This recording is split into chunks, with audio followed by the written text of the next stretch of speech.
कभी अगर बनना हो तो बाज बनना, लेकिन कभी तोता मत बनना। तोता बोलता तो बहुत है, लेकिन ज़्यादा ऊंचाई तक उड़ नहीं सकता।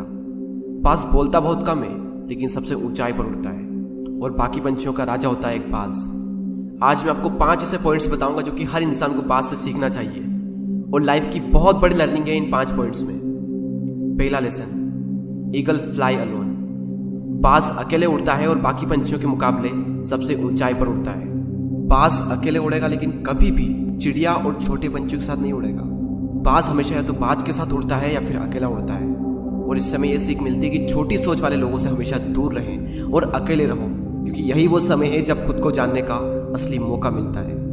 दूसरा लेसन, बाज का विजन बहुत ज़्यादा क्लियर होता है और बहुत ज़्यादा स्ट्रॉन्ग होता है। बाज अपने शिकार को 5 किलोमीटर दूर से ही देख लेता है, और जब एक बार उसे अपना लक्ष्य दिख जाता है तो उसके बाद चाहे रास्ते में कितनी भी मुश्किलें क्यों ना आए, वो अपने लक्ष्य को हासिल करके ही दम लेता है। इससे भी एक बहुत बड़ी सीख मिलती है कि अपना विजन क्लियर रखो, और उसे हासिल करने में फिर चाहे कितनी भी मुश्किलें क्यों ना आए, पीछे मत हटो उस बाज की तरह। तीसरा लेसन, बाज कभी भी मरे हुए जानवरों को नहीं खाता, वो हमेशा जिंदा शिकार करता है। और इससे हमें यह सीख मिलती है कि जो हमारा पास्ट है वो मर चुका है, तो अपने उन मरे हुए सड़े हुए थॉट्स पर ध्यान मत दो और अपनी आने वाली ताज़ी फ्रेश जिंदगी पर ध्यान लगाओ। अपने पास्ट की पुरानी यादें जो तुम्हें तंग करती है, उन्हें वहीं रहने दो जहाँ पर उसकी जगह है, और तुम्हारे पास्ट की जगह है तुम्हारे पास्ट में, उसे वर्तमान में जगह मत दो।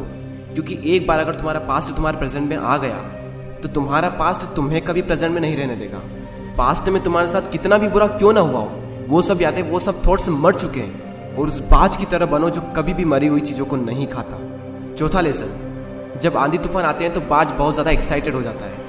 जब बारिश होती है तो सारे पंछी छिपकर बैठ जाते हैं, लेकिन बाज को बड़ा मज़ा आता है। जब तेज हवाएं चलती है तो बाज उन हवाओं के सहारे और तेज़ी से ऊपर की ओर उड़ता है, और ऊपर उड़ते उड़ते इतना ऊपर उड़ जाता है कि बादलों से भी ऊपर पहुंच जाता है। और इससे भी एक बहुत बड़ी सीख मिलती है कि मुसीबत में मज़ा ढूंढो।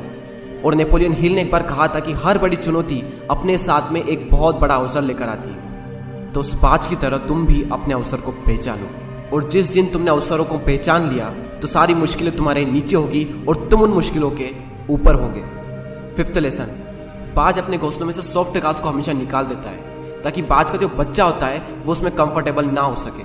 क्योंकि अगर वो घोंसले में कंफर्टेबल हो गया तो वो वहीं रहना पसंद करेगा, लेकिन बाज ऐसा कभी होने नहीं देता। बाज एक पंछी है, और उसे भी ये बात पता है कि there is no growth in comfort zone. लेकिन हम तो इंसान है ना, और इंसान होने के बावजूद भी कई सारे लोग इस बात को समझते ही नहीं। आप जितना ज़्यादा कंफर्ट जोन में रहोगे, आपकी लाइफ आने वाले टाइम में उतनी ही ज़्यादा अनकंफर्टेबल हो जाएगी।